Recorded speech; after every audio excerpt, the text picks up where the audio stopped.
En toute vérité, 11h midi sur Sud Radio, Alexandre Devecchio. En toute vérité, chaque dimanche entre 11h et midi sur Sud Radio, sécurité, économie numérique, immigration, écologie. Pendant 1 heure chaque semaine, nous débattons sans tabou des grands enjeux pour la France d'aujourd'hui et de demain. Cette semaine, nous avons le plaisir de recevoir Florence Bergeaud-Blacker et Gilles Kepel, anthropologue au CNRS et à l'École pratique des hautes études. Florence Bergeaud-Blacker est l'auteur d'une enquête passionnante sur les frères musulmans et leur influence grandissante en Europe. Le frérisme et ses réseaux qui vient de paraître aux éditions Odile Jacob. On ne présente plus Gilles Kepel, directeur de la chaire Moyen-Orient Méditerranée à l'École normale supérieure. Il est le grand spécialiste de l'islam et du monde arabe et l'auteur de nombreux ouvrages publiés chez Gallimard comme Banlieue de l'islam ou encore Terreur sur l'Hexagone. Il signe également la préface du livre de Florence Bergeaud-Blacker et nous parlera de djihadisme et de frérisme d'atmosphère. Qui sont les frères musulmans ? En quoi se distinguent-ils des autres mouvements islamistes? Pourquoi ont-ils fait de l'Europe leur terre d'élection et de l'Union européenne leur laboratoire? Quels sont leurs réseaux et leurs complices? Comment les combattre? Tout de suite les réponses de Florence Bergeaud-Blacker et Gilles Kepel en toute vérité. En toute vérité sur Sud Radio, Alexandre Devecchio. Gilles Kepel, Florence Bergeaud-Blacker, bonjour. Bonjour. Bonjour. Très heureux de vous recevoir ce matin sur Sud Radio. Florence Bergeaud-Blacker, vous signez cette enquête remarquable sur le frérisme et ses réseaux qui vient de paraître chez Odile Jacob. C'est vraiment une somme impressionnante qui nous alerte sur l'influence des frères musulmans en France et en Europe. Mais pour commencer, j'aimerais, pour ceux qui nous écoutent, que vous nous expliquiez ce que sont les frères musulmans. Est-ce que c'est une nébuleuse? Est-ce que c'est un courant islamiste? Est-ce que c'est un mode d'action spécifique? Alors, c'est vrai que ce livre qui est intitulé « Le frérisme et ses réseaux », c'est le résultat d'une réflexion qui a sédimenté, on peut dire, au cours de 30 ans. La première fois que j'ai rencontré les frères musulmans, c'était à Bordeaux, à la mosquée El Houda, et ils étaient relativement peu nombreux. Ils sont arrivés, quelques étudiants, dans les campus. Le frérisme, pour moi, je le définis comme un cercle plus large que la seule confrérie des frères musulmans avec ses membres assermentés.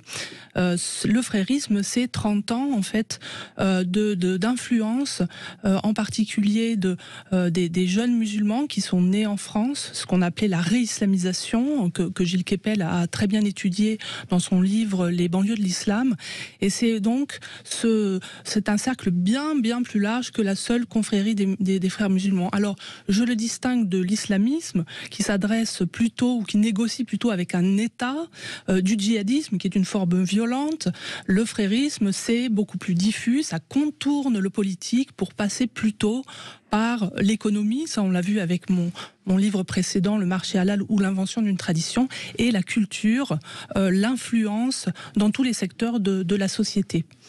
Gilles Kepel, je rappelle également votre dernier livre que j'avais pas cité, qui ne parle pas de l'islam, puisque vous revenez à l'histoire de votre père et de votre grand-père. Ça s'appelle Enfants de Bohème, Bohème avec un accent circonflexe, puisque vous êtes d'origine tchèque. Mais c'est pas le sujet aujourd'hui. Effectivement, je fais appel à l'islamologue que vous êtes. Les frères musulmans, qu'est-ce que c'est? Alors, Florence Bergeaud-Blacker nous a dit que le frérisme c'était peut-être plus large que la simple confrérie des frères musulmans, mais quand même, j'aimerais savoir, puisque vous êtes historien notamment de l'islam, quand est-ce que naît cette confrérie et comment elle va s'étendre et se diffuser? Alors elle naît en 1928 en Égypte, sur le canal de Suez. C'est un instituteur qui s'appelle Hassan el-Banna, ce qui veut dire le maçon ou le bâtisseur justement, qui l'a créé dans un contexte où le califat ottoman a disparu, détruit par Atatürk. Et les frères, comme un certain nombre d'autres organisations, vont s'efforcer de reconstituer un islam politique, c'est-à-dire faire en sorte que la société soit organisée face à la laïcité qui progresse dans un certain nombre de pays musulmans de l'époque, autour que la constitution de l'État, etc., soit basée sur la charia.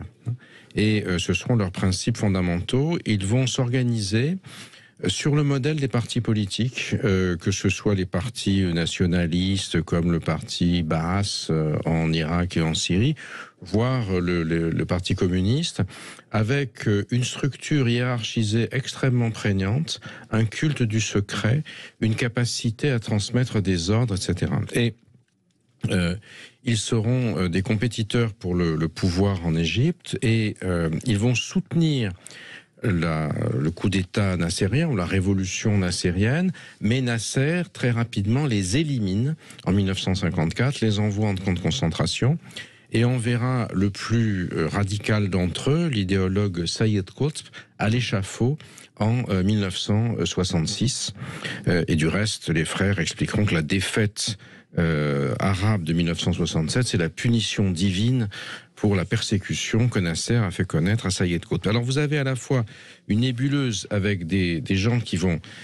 Saïd Qutb va être le père spirituel de l'islamisme dit radical et du passage à la violence, mais une autre tendance va être, c'est celle davantage à laquelle s'intéresse, aux épigones de laquelle s'intéresse Florence Bergeaud dans ce très beau livre, que j'ai effectivement préfacé, va s'efforcer de pénétrer la société en s'impliquant à la fois dans les activités caritatives, vous avez parlé du halal, enfin toutes les soupes populaires, la médecine, les dispensaires en Égypte, mailler le tissu social, notamment pour pallier les insuffisances du système de l'État. L'État-providence nassérien, en fait, c'est une coquille vide. Et même les militaires égyptiens vont finalement laisser aux frères la gestion de la société en échange d'un certain nombre de prébendes, parce qu'ils n'ont pas les moyens de le faire.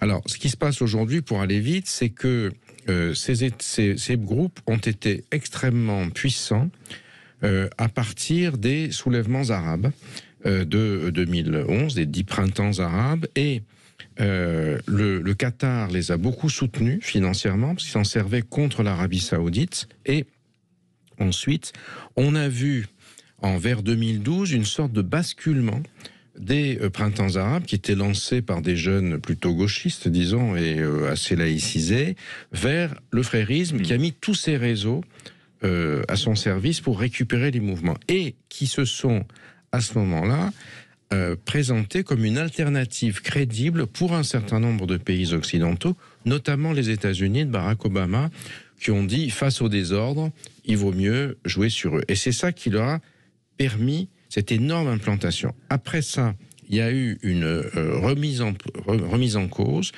Les régimes militaires comme celui du maréchal Sissi ont pris le pouvoir avec l'appui saoudien et émirati qui sont très anti-frères. Et là, de ce fait, ils étaient très présents en Turquie, toujours au Qatar, mais plus la répression s'est fait sentir dans leur pays, plus ils se sont reportés sur l'Europe comme le lieu par excellence de leur stratégie d'entrisme et de contrôle. Et c'est justement ce phénomène qui n'avait jamais été décrit avec cette précision et cette ampleur auquel est consacré le livre de Florence. Eh bien justement, nous parlerons effectivement après la pause de l'Europe comme laboratoire des frères musulmans, en particulier de l'Union européenne où ils sont bien implantés. On se retrouve en toute vérité avec Gilles Kepel et Florence Bergeaud-Blacker sur Sud Radio dans quelques minutes. En toute vérité, 11h midi sur Sud Radio, Alexandre Devecchio. Nous sommes de retour sur Sud Radio en toute vérité avec l'islamologue Gilles Kepel, avec la chercheuse Florence Bergeaud-Blacker qui signe un livre très important sur l'influence des frères musulmans en Europe, le frérisme et ses réseaux. Une enquête qui vient de paraître aux éditions Odile Jacob. Avant la pause, Gilles Kepel nous a fait un peu la généalogie du mouvement des frères musulmans, un mouvement qui est né en Égypte, dont on pouvait penser qu'il était très puissant effectivement en Égypte et dans d'autres pays de la région. Mais ce qu'on découvre, pour ceux qui ne le savaient pas dans votre livre, c'est son implantation très importante en Europe. Quelle est l'ampleur du phénomène ? Alors c'est vrai que le frérisme en Europe s'installe à peu près dans les années 1960. C'est la doctrine, l'idéologie de deux branches revivalistes, une branche arabe héritière de Hassan el-Banna, de Saïd Qutb, et puis donc qui a donné les Frères musulmans, la confrérie, et puis une autre qui est plutôt en ourdou, indo-pakistanaise, issue de Abdul Allah Maududi. Donc la Jamaat Islami, qui est le mouvement islamiste qu'il a créé donc dans les années 1940. Et donc ces deux branches se sont rencontrées sur les campus américains et européens donc dès les années 1960, et ils se sont donné une nouvelle mission. Bien que de par les textes religieux, ils aient été sommés en principe de faire la hijra, c'est-à-dire de rentrer dans les pays musulmans pour être des musulmans intégraux. Ils s'aperçoivent qu'ils ne peuvent pas rentrer, ce sont des réfugiés, et donc ils vont réfléchir à partir des textes et se mobiliser pour accomplir la mission prophétique califat, c'est-à-dire installer le califat dans le monde depuis les pays occidentaux où ils ont une parfaite liberté d'expression. Et c'est là qu'ils vont commencer donc, comme je le disais, à contourner le politique. On est dans des sociétés pacifiées, à quoi bon faire la guerre? Peut-être faut-il utiliser des moyens plus efficaces et plus discrets, comme l'entrisme, le noyautage, l'influence. Gilles Kepel, justement, c'est assez surprenant. Vous l'avez rappelé, les frères musulmans sont violemment réprimés dans les pays arabes. En Égypte, ça a été le cas avec Nasser une première fois. C'est le cas aujourd'hui aussi avec Al-Sisi. Finalement, ils sont plus libres en Europe de déverser leur propagande que dans leur pays d'origine. Aujourd'hui, oui. Enfin, ils ont été, après les révolutions arabes, enfin les soulèvements arabes de 2011, ils ont été très présents donc à la tête de l'Égypte avec le président Mohamed Morsi, en Tunisie avec une forme, disons, la plus édulcorée possible avec le mouvement Nahda, qui est aujourd'hui soumis à la répression, comme d'ailleurs toute l'opposition par l'actuel président. Et puis Erdogan est un frère musulman de pensée, si vous voulez, avec la dimension nationaliste turque en plus. Mais Erdogan a dû aujourd'hui faire attention aux Saoudiens, aux Émiratis. Il n'a plus un sou. Le pays est en inflation terrible. Vous avez vu le tremblement de terre également. Et à la demande des Saoudiens et des Émiratis, il a fermé les radios des frères. Et aujourd'hui, finalement, l'Europe est le lieu par excellence de leur implantation. Alors, pour continuer sur ce qu'a dit Florence, en fait, le grand tournant, c'est 1989. En 1989... l'affaire du voile de Creil. Voilà, l'affaire du voile de Creil, qui est en même temps la chute du mur de Berlin causée par l'échec en Afghanistan. Les soviétiques partent d'Afghanistan le 15 février 89. Il y a la fatwa de Khomeini la veille. Et ça veut dire que, au fond, désormais, l'islamisme politique à l'échelle mondiale se perçoit comme la nouvelle alternative au capitalisme ou à la démocratie occidentale, avec l'effondrement du communisme. En 89, c'est très important en France, parce que l'organisation proche des frères, même s'ils ne disent pas qu'ils en font partie, qui s'appelle à l'époque l'UOIF, change de particule. C'était l'Union des organisations islamiques en France, et elle devient de France. Ce qui signifie quoi? Ça signifie dans leur esprit que désormais, la France comme l'Europe ont basculé dans le domaine de l'islam. C'est-à-dire que les musulmans qui vivent dans des pays européens doivent pouvoir, du fait de la démocratie, appliquer toutes les demandes de leur foi, de la charia, disent-ils dans un premier temps, à titre personnel. Et ça débouchera directement en France sur l'affaire du voile islamique, c'est-à-dire, je suis musulman, donc il m'est prescrit de porter le voile, enfin selon leur explication, il y a d'autres musulmans qui ne le voient pas comme ça, et c'est ça qui va donner ensuite la commission Stasi, le reste. Et dans le monde anglo-saxon, dont vient de parler Florence, ça sera la fatwa contre Roujdi, dont les sunnites du mouvement de Maududi présents en Angleterre vont se faire le relais avec l'autodafé des versets sataniques à Bradford, qui va ensuite déborder dans un certain nombre de violences. Mais c'est cette année charnière qui considère que désormais l'Europe fait partie de la terre d'islam, et que c'est dans ce lieu que s'exerce, alors avec les moyens possibles, assez larges, un prosélytisme qui ensuite va déborder les frères, puisque avec les années la guerre en Algérie et aussi les années 2000, il va y avoir des mouvements beaucoup plus radicaux qui vont se baser sur ce que j'appelle ce frérisme d'atmosphère dans la préface au livre de Florence, pour passer à une rupture, ce qu'on appellerait, le président Macron appellerait le séparatisme, si vous voulez, qui débouche ensuite sur des passages à la violence qui sont ceux qu'on a connus. Il y a une forme de continuum en réalité, c'est ce que vous nous expliquez, Gilles Kepel, parce qu'on a longtemps entendu, peut-être Florence Bergeau-Blaclair, longtemps entendu que finalement les frères musulmans étaient peut-être plus modérés que d'autres mouvements islamistes type salafistes. Là, à écouter Gilles Kepel, on voit une sorte de continuum qui participe à une atmosphère islamiste en réalité en France.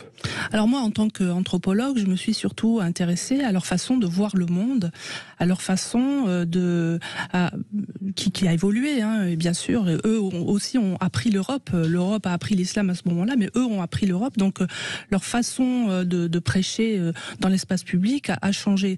Et donc j'ai mobilisé aussi un peu de sociologie des organisations pour arriver à la conclusion que le frérisme, c'est un système d'action.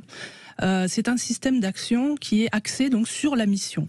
Il rassemble l'ensemble, enfin c'est ce qu'il veut en tout cas, l'ensemble des courants musulmans, du djihadisme, salafiste, même y compris les libéraux, pour essayer de les orienter, de les guider, de les amener à l'accomplissement donc de la prophétie califale qui est, je l'ai dit tout à l'heure, donc la société islamique mondiale. Donc ils ne pensent, ce sont pas des théologiens, ce sont des théocrates, ce sont des stratèges. Donc ils ne pensent qu'à ça. Ils ne pensent qu'à amener l'ensemble des musulmans. Donc ils interdisent d'une certaine manière la fragmentation du religieux dans une nouvelle société. Je veux dire, quand on transplante l'islam dans une société européenne, normalement, on devrait avoir une fragmentation naturelle qui lui permette de s'assimiler au contexte et à la culture et aux cultures européennes. Or là, ils empêchent cette fragmentation, ils tyrannisent d'une certaine manière l'ensemble des groupes de musulmans en les culpabilisant, en utilisant la question de l'islamophobie. J'y reviendrai.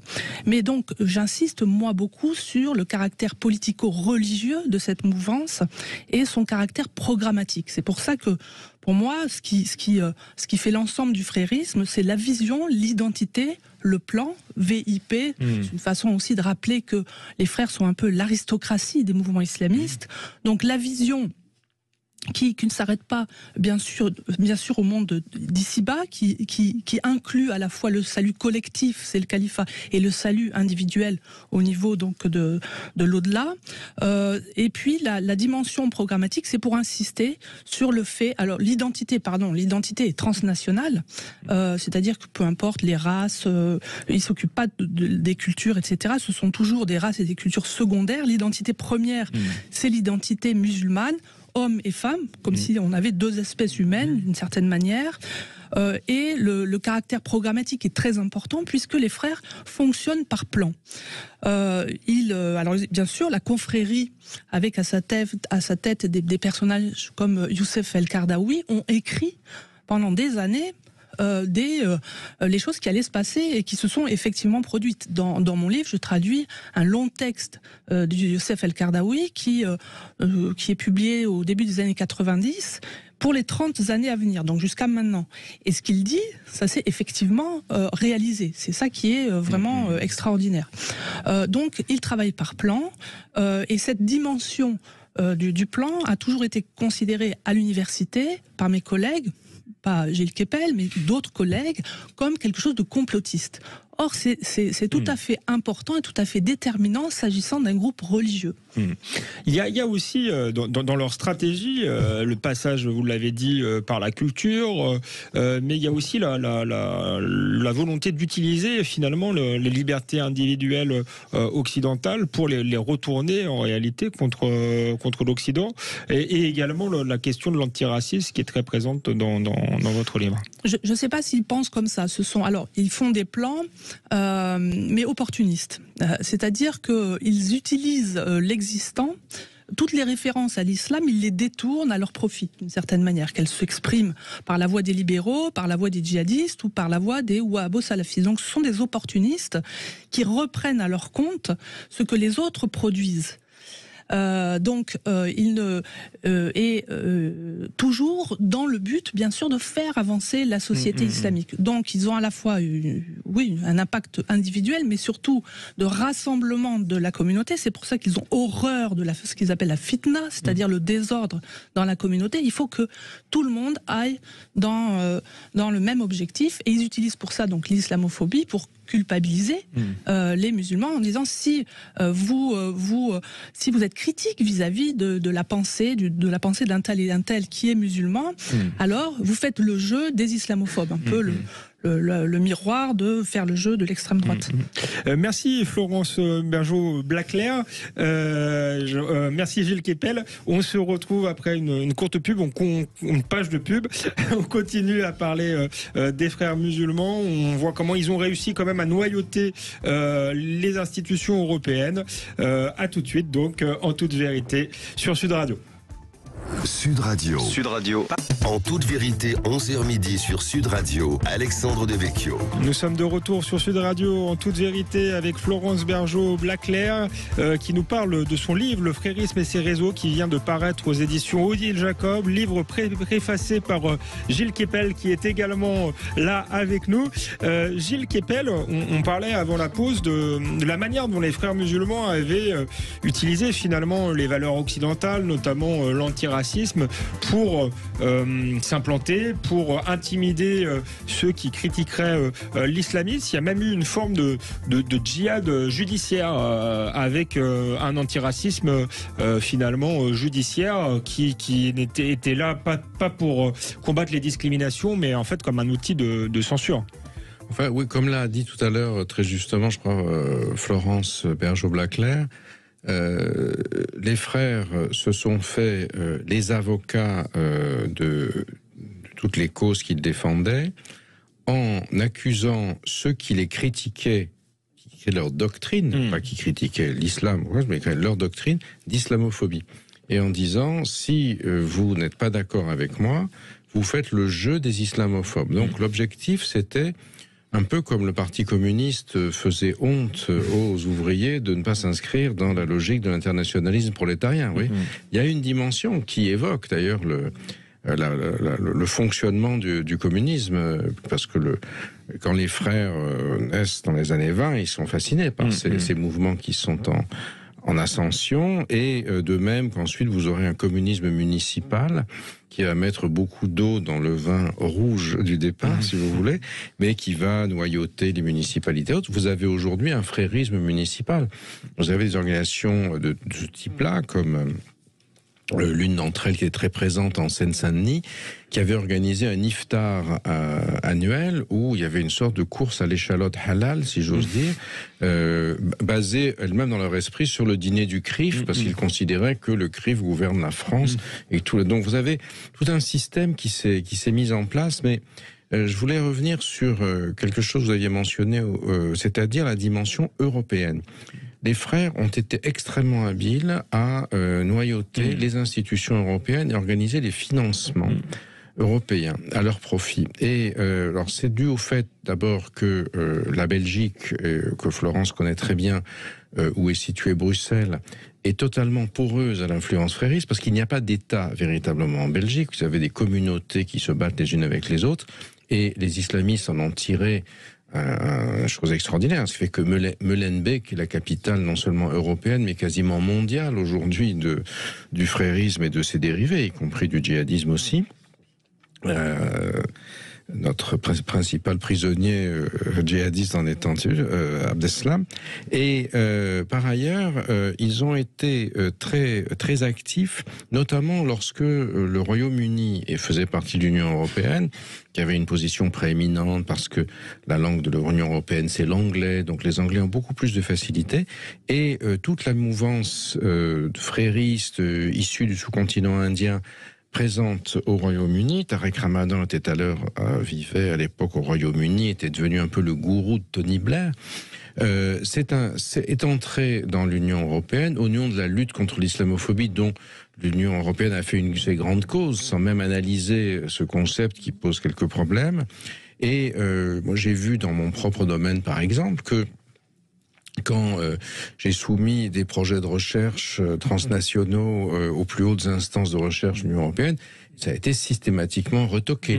Alors que mes collègues, ou je supposais tels, qui eux étaient de sensibilité frériste ou en tout cas islamo-gauchiste, attention avec eux, avaient des millions et des millions d'euros. Ça a été un énorme problème parce que ça a permis justement avec ça de financer les doctorants et d'orienter un certain nombre des recherches dans une logique frérot-compatible. Alors aujourd'hui, il y en a une plus grande conscience qui a été prise, notamment grâce aux travaux de Florence, mais pendant les 15 dernières années, c'était extrêmement frappant. Alors maintenant que les Anglais ne sont plus dans l'Union européenne, c'est plus simple, mais ça a néanmoins été un problème majeur parce que ça s'est traduit par une stratégie d'emprise sur l'université et les universités européennes extrêmement puissantes. L'emprise sur les universités européennes, mais aussi sur les institutions de l'Union européenne, ce que vous décrivez très bien dans votre livre, hein, avec des financements de plusieurs millions d'euros, voire plusieurs dizaines de millions d'euros. Est-ce que vous pouvez nous expliquer plus concrètement comment ça fonctionne, notamment avec une myriade d'associations ? Alors d'abord, il y a eu deux stratégies des frères au niveau de l'Union européenne. D'abord, ils sont arrivés au milieu des années 2000. L'Union européenne voulait intégrer l'ensemble des pays. Il y avait eu donc Maastricht et des votes qui étaient un petit peu de défiance vis-à-vis de la Commission européenne. Donc, ils ont invité en fait les religieux à participer à des débats sur les valeurs communes de l'Union européenne. Et ce sont les frères musulmans qui étaient déjà organisés à travers la confrérie qui se sont présentés comme les responsables ou disons les représentants des musulmans d'Europe. Ça a fonctionné, on peut dire, jusqu'à 2015. À partir de 2015, il y a des choses qui émergent. On s'aperçoit des liens entre l'islamisme, le frérisme et le djihadisme. Donc, ils vont adopter une autre stratégie, et celle de passer par la lutte, en fait, la prévention de la radicalisation, et aussi la lutte contre le racisme, l'exclusion, la discrimination.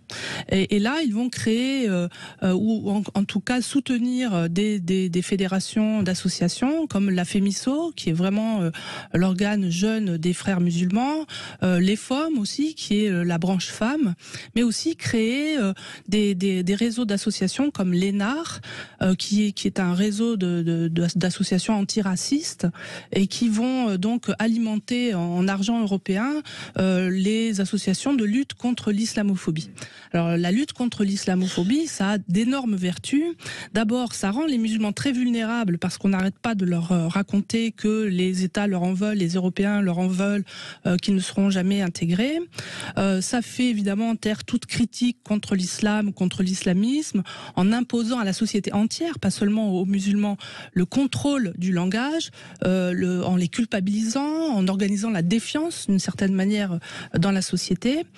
Ça empêche, comme je disais tout à l'heure, l'assimilation de l'islam en interdisant sa fragmentation. Il ne faut surtout pas faire le jeu des islamophobes.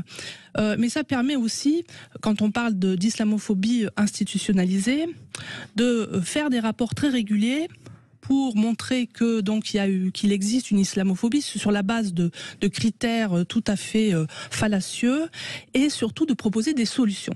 Et ces solutions, ça consiste donc à rééduquer les masses dans tous les secteurs de la société où l'islamophobie serait supposée faire ses dégâts, ses dommages. Donc l'école, bien sûr, l'université, mais aussi le régalien, c'est-à-dire l'armée, la police, la justice, avec toujours l'idée que, et ça on le voit dès le premier rapport sur l'islamophobie britannique du Runnymede Trust, qui paraît, je crois, en 1995 ou 96, et qui explique que donc il faut changer le regard sur l'islam. Il ne faut pas changer l'islam, c'est que on n'a rien compris en tant qu'Européens, on ne comprend pas l'islam, mais il faut changer le regard qu'on porte sur lui.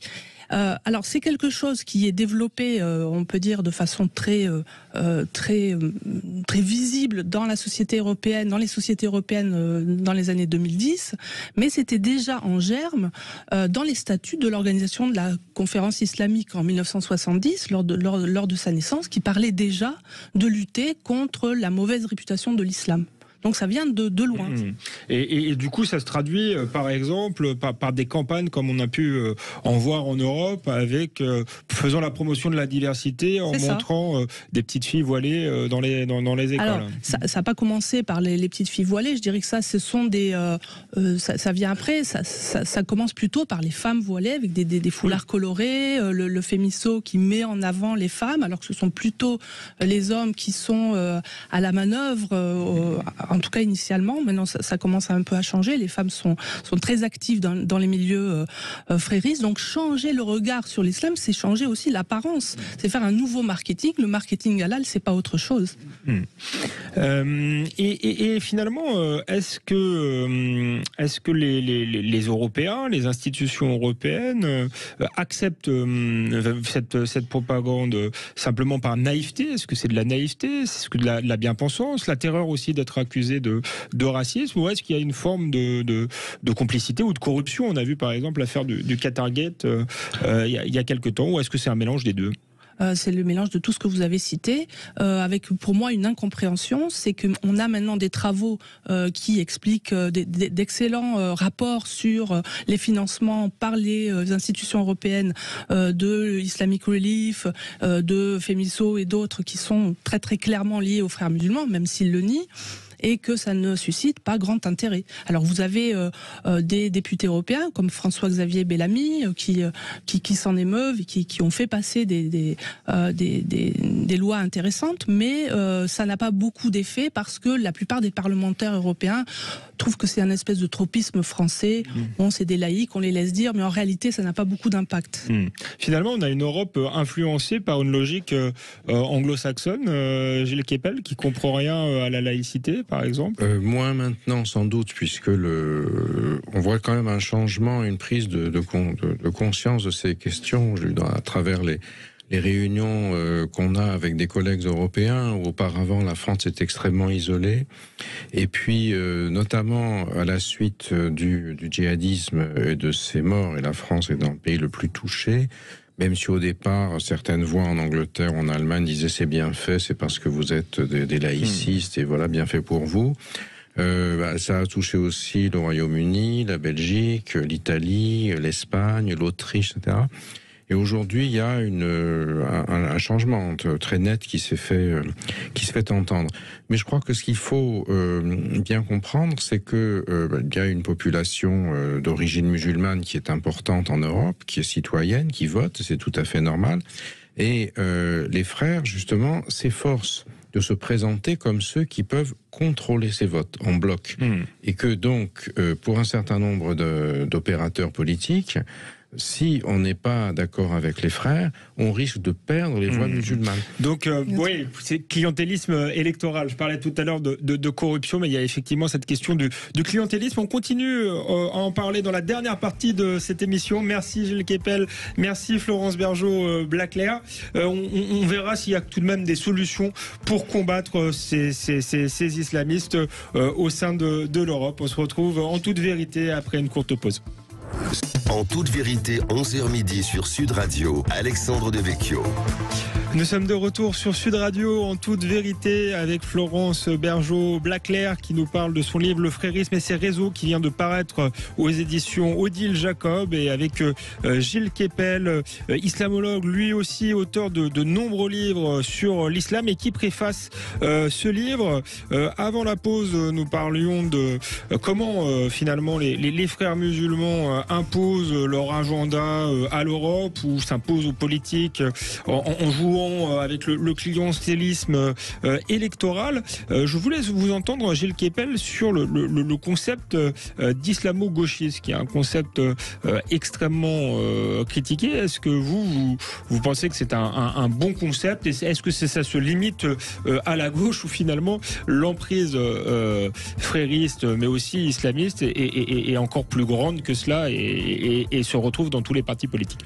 Vous avez un certain nombre d'autres partis politiques qui ont essayé de courtiser le frérisme. On se souvient de Nicolas Sarkozy allant au congrès de l'UOIF, pensant que ces musulmans plutôt réactionnaires allaient voter pour lui, alors que globalement les populations originaires de l'immigré votaient à gauche. Bon, ça a fait long feu. Finalement, il s'est réclamé davantage de l'ordre public après les émeutes de 2005. Pour tirer à lui l'électorat Le Pen. Donc vous avez des tentations de tous les côtés.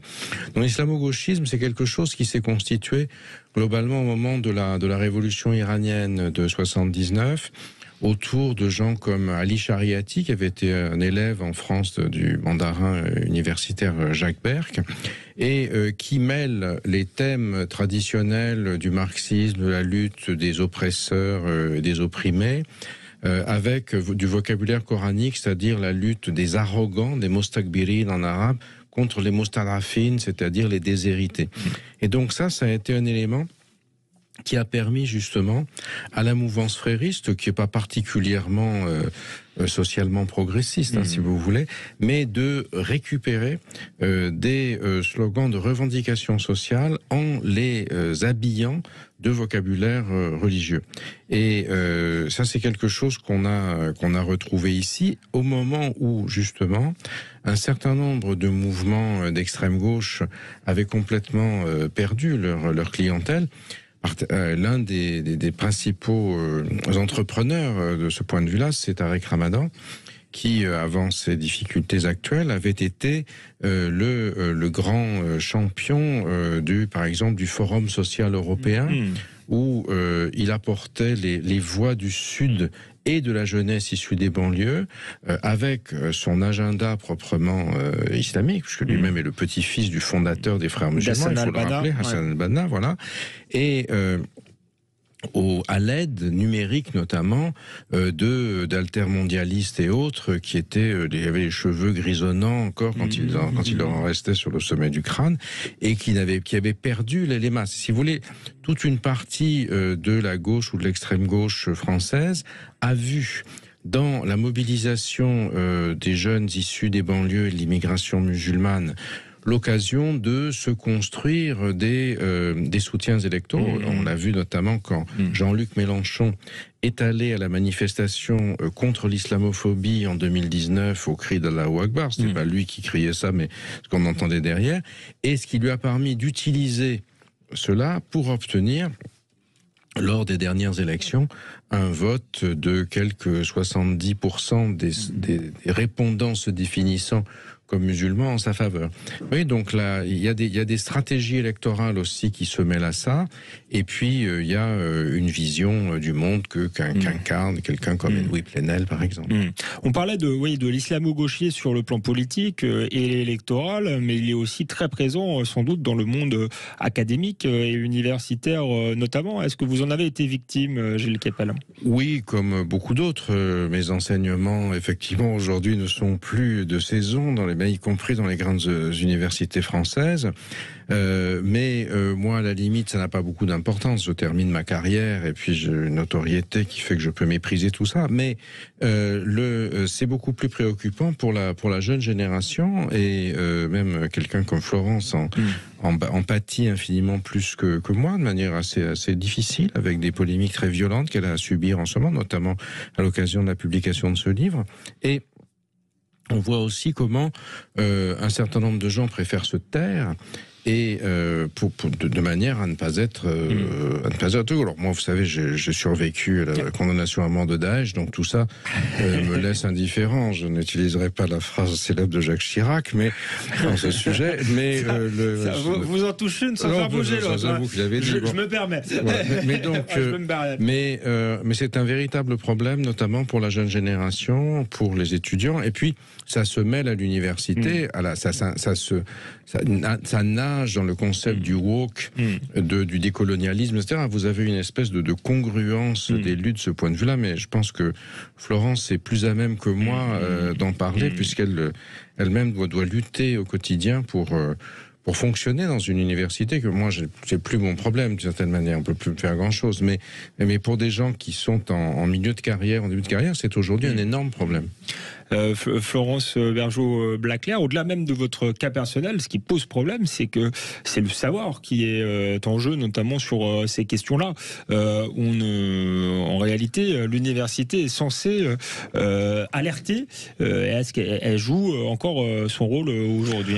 Alors moi, je suis au CNRS, donc pas dans une université en tant que telle. Je dois dire que je suis totalement libre de mes recherches au CNRS et je veux le remercier pour ça. Je suis fonctionnaire, donc payé par l'ensemble des Français et donc je suis comptable d'un certain nombre de choses et en particulier de restituer vraiment mes enquêtes et de les diffuser. Alors c'est vrai que c'est pas facile aujourd'hui, y compris d'être étudiant, pas seulement d'être enseignant ou chercheur à l'université sur ces problématiques-là, parce qu'il y a eu un détournement de fonds des études islamologiques et en particulier de l'islam contemporain vers les études sur l'islamophobie. Alors beaucoup de gens travaillent sur l'islamophobie, l'islam au quotidien, etc. Mais pour comprendre comment pensent et comment fonctionnent les frères musulmans, ça c'est beaucoup plus délicat. Néanmoins, j'ai pu le faire. Donc ça veut dire que c'est encore possible à l'université ou dans les centres de recherche.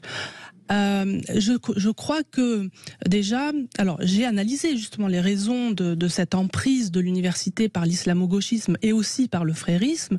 C'est quelque chose qui a été théorisé sous le vocable d'islamisation de la connaissance, Islamization of knowledge, par justement plutôt la tendance Maoudoudi britannique, qui a rencontré bien sûr la tendance frériste arabe, et celui qui a fait le lien, c'est le père de Tariq Ramadan, Saïd Ramadan, qui lui a fait ce lien en fait entre les différentes composantes des frères européens. Donc cette islamisation de la connaissance, c'est un dispositif très efficace qui a muselé en se servant de l'islamophobie, de la culpabilité et aujourd'hui du wokisme, les chercheurs ou même les étudiants. Donc moi, ce que je crois aujourd'hui, c'est déjà il faut protéger. Alors il faut prendre conscience du problème, pourquoi il y a eu ce détournement de fonds, et puis protéger les étudiants et les chercheurs qui travaillent sur ce sujet-là. Qu'est-ce que ça veut dire protéger ? Pas seulement d'ailleurs physiquement, mais intellectuellement. Aujourd'hui, on est totalement harcelé. Alors certains appellent ça le djihad judiciaire, mais c'est un harcèlement judiciaire qui fait que dès que vous prononcez, y compris le mot de frérisme, on vous traite de complotiste. On vous traite de complotiste, on vous met en procès. Voilà. Et donc vous perdez un temps fou à vous défendre, et pendant ce temps-là, vous ne faites pas votre travail. Et puis vous ne pouvez pas prendre d'étudiants parce que vous pourriez les mettre en danger. Ça coûte cher les procès, on le rappelle. Donc c'est une forme de maintenir. Ils les perdent.